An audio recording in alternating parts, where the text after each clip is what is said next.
Hey, what's up, guys? Welcome back to the Dauntless Dads podcast. Hey, in the next few episodes, the solo episodes at least, when I'm not interviewing somebody, I'm actually going to be doing kind of a question and answer type thing. One of the things we do in the Brotherhood is we ask questions or express challenges that we are facing. And we do that because one of the things I firmly believe in life in general is your quality of life is often dictated by the quality of the questions that you ask. And most men are not very good at asking questions. So that's why it's one of the things that we encourage people to do, or men to do specifically in the Brotherhood, is ask questions about your challenges, your struggles. What are you facing? Ask a question about it. Because when you ask questions, you can start to get answers. Now, I want to make a really big disclaimer before we jump into these types of episodes, and specifically today, as we jump into it, because as I'm sitting here getting ready to answer some questions, I want to be really clear about who's at the biggest disadvantage here, which is me, because I'm sitting here in front of a camera and microphone giving my opinion or my thoughts on these questions. And to be honest with you, these questions can probably be answered 1,000 different ways. So because of that, I wanted to outline a quick little framework that I want to make sure is just kind of the foundation and baseline of how to think about my responses in light of I'm the only one having a conversation here, right? So first and foremost, I just want to be very clear. All of these questions would be much better answered and fielded sitting down with a cup of coffee with this other individual right across from me and having a conversation and a dialogue, not just me reading a question and answering it here on the podcast. That is the most convenient way to do this, and that's why we're doing it. But first and foremost, we got to understand when it comes to lots of these topics, they're much better conversations to be had over a cup of coffee or dinner or hanging out and a lot of back and forth dialogue happening. Okay. So that's the first thing I want to make crystal clear with everything. Now, second, and this is a framework that I actually got from my pastor about what types of responses I'm going to be giving here. And the responses are really broken down into three different areas. One is opinion, one is theology, and the other is dogma. Okay, so we'll start over here at opinion. Opinion, you have 100% availability to disagree with my opinion. I have my own ability to disagree with my opinion. There are opinions that I expressed a couple years ago about some things that I would actually say differently now. I don't have the same opinion of that because I've grown, I've matured, I've learned. And so it's my opinion.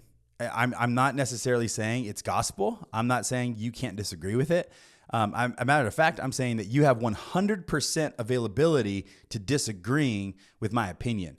And that's why it's my opinion. I might learn something later today and my opinion might change by tomorrow. But today, this is going to be my opinion. So that's the first. Second is theology. Now, theology, if I'm answering something from more of a biblical basis, I say that you have 50% ability to disagree with me.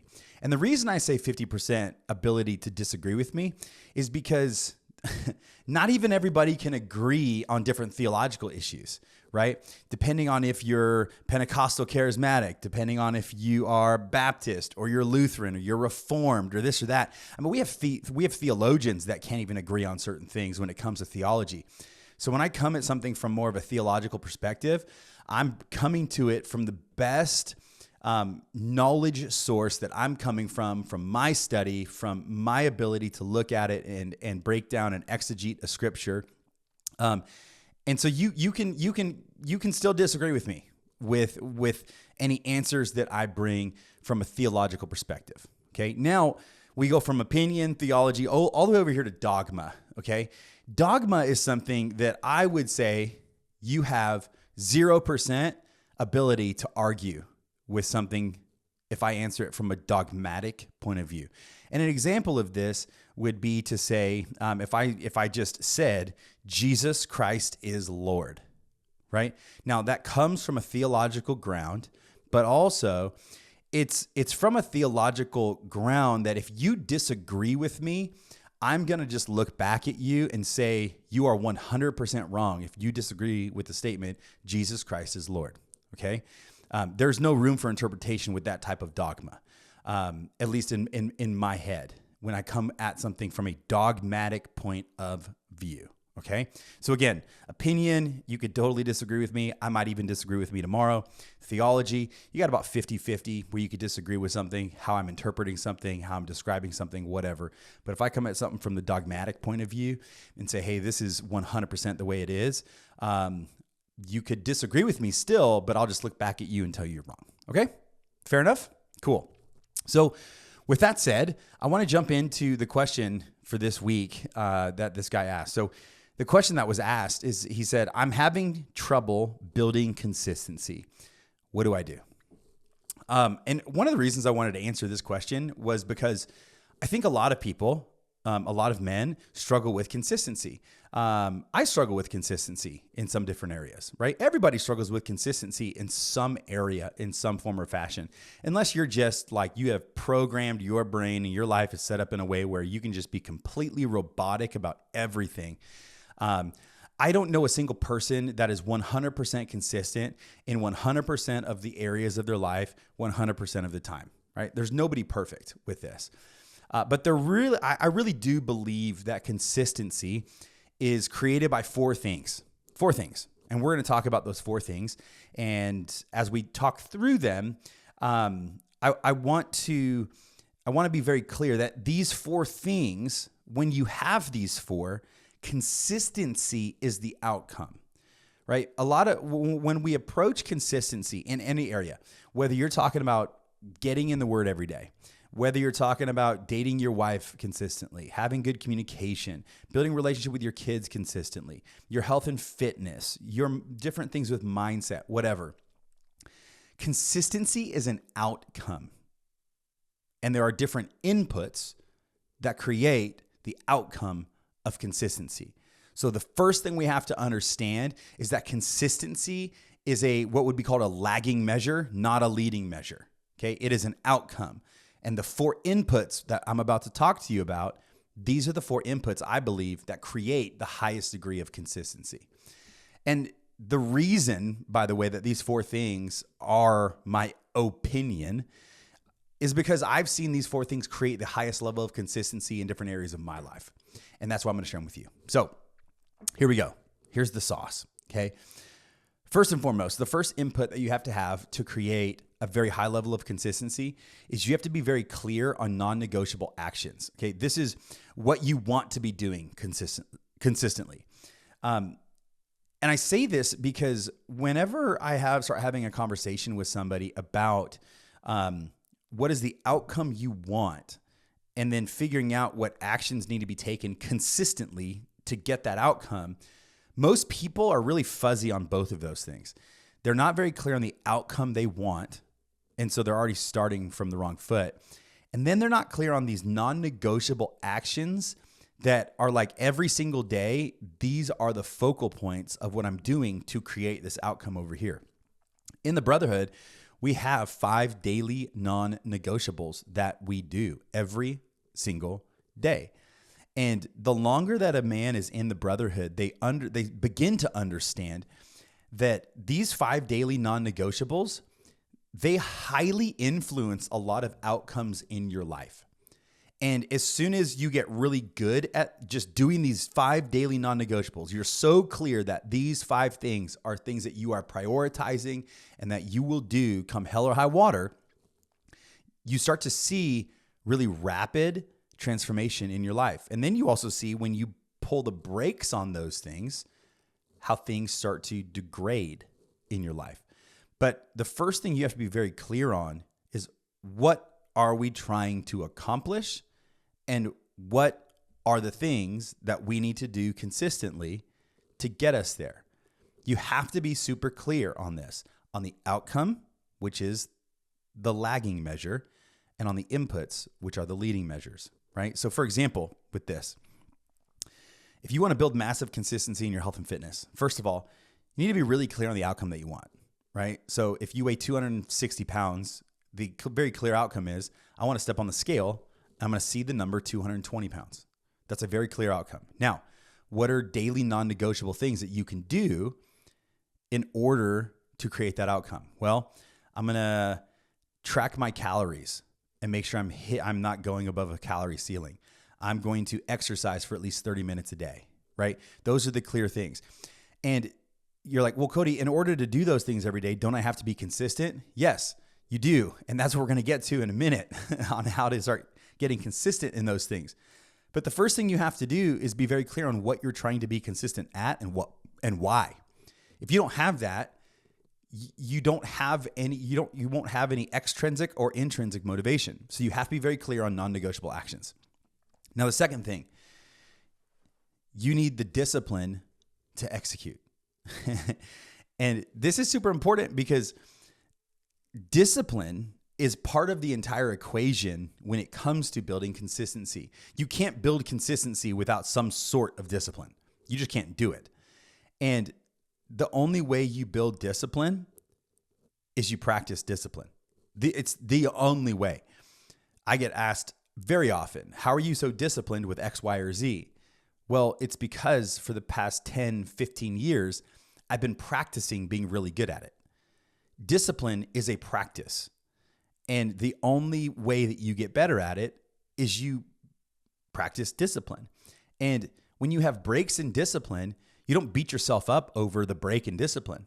What you do is you get right back on track the next day.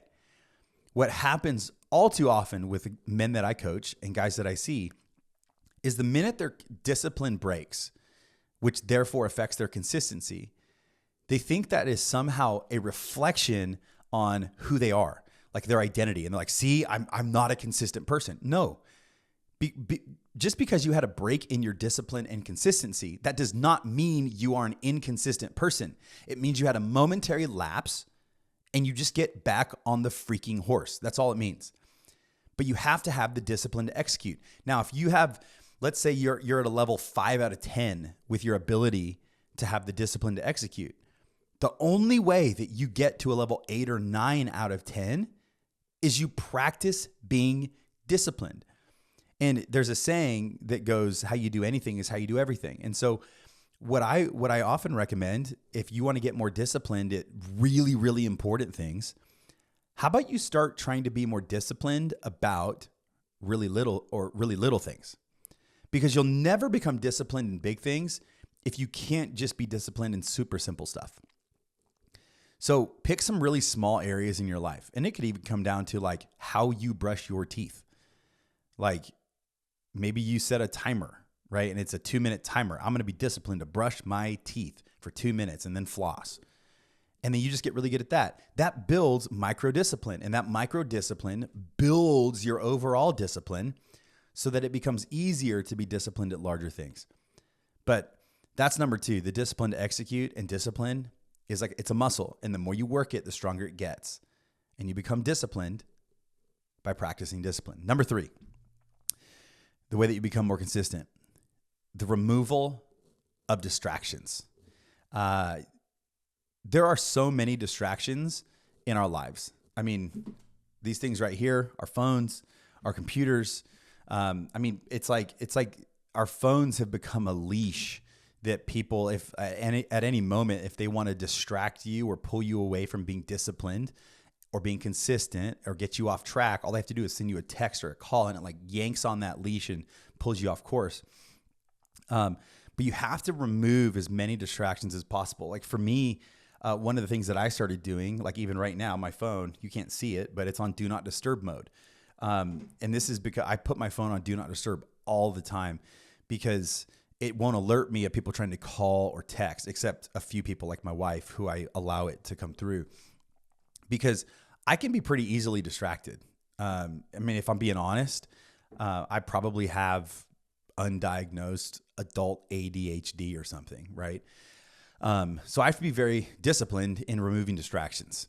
But besides like computer and your phone, there can also be people in your life that pull you off track, that pull your mindset over to the side that you don't want it to go to, that pull your emotions one way, that pull your state of being and energy lower. You have to begin to either distance yourself from those individuals or contexts or remove them completely. Because one of the biggest things that you have to understand about being consistent in any area that matters to you, where you want to be consistent in your life, and where it's super important to you to be consistent in because you want certain outcomes, that's not important to everybody else that you come in contact with. So the things that you have to do to be consistent and build discipline to get these outcomes, other individuals don't care about that. And so when they unknowingly bring some type of distraction or discouragement to you, they don't care that they're doing that. And you have to have the fortitude to either distance yourself, to like come against that, or to remove it altogether so that you can accomplish what's important to you, because nobody cares more about what you want to accomplish than you do. And if you don't have the fortitude to draw a line in the sand and remove distractions, your consistency and the outcomes you want in your life will fall victim to what everybody else wants to do in your life and distract you. So you have to take full ownership and responsibility of removing yourself, distancing yourself, doing whatever you can to remove distractions, because distractions do not care about the outcomes that you desire most. Number 4, setting the conditions. I actually got this from Nick Bare, the owner of BPN Supplements. I've said before, I'm a massive fanboy of Nick Bare. I just think he's a super cool individual. I've been following his life for years via YouTube and Instagram, as he's grown his business, started his family, all this stuff. And one of the things he talks about, and he actually got this when he was an Army Ranger, about setting the conditions for success.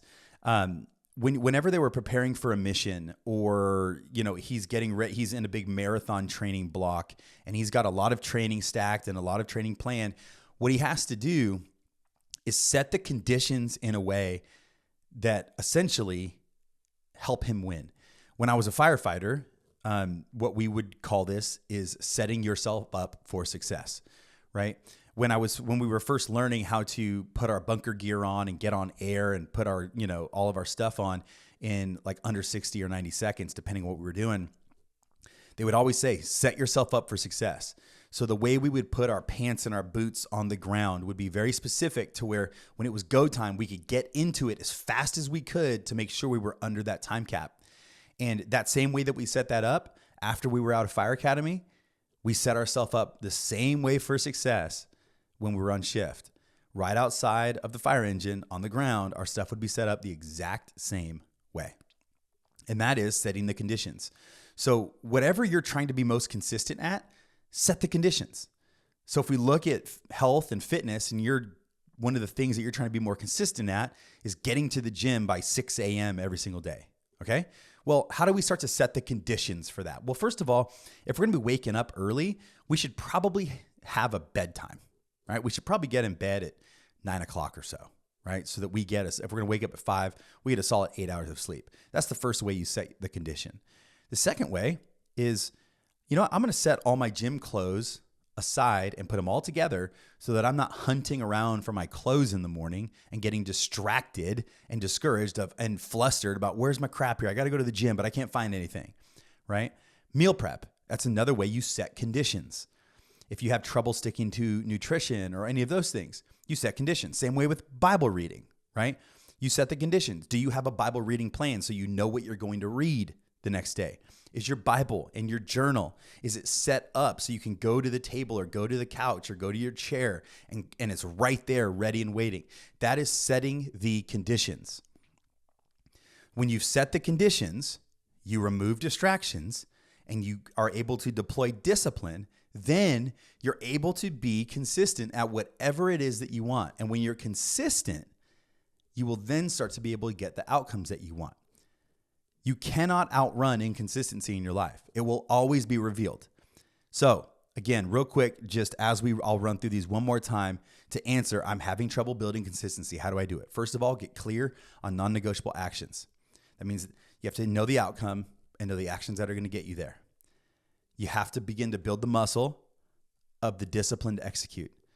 Discipline is a muscle. You got to practice it. When you fall off, just get right back on. Don't beat yourself up. Third, remove distractions. Whether this is people, context, whatever, you need to remove as many as you can or distance yourself as best you can. And lastly, set up the conditions for success. And in my opinion, those are the 4 things that you need to be wildly successful in building consistency in your life. Love you guys. Talk to you next week.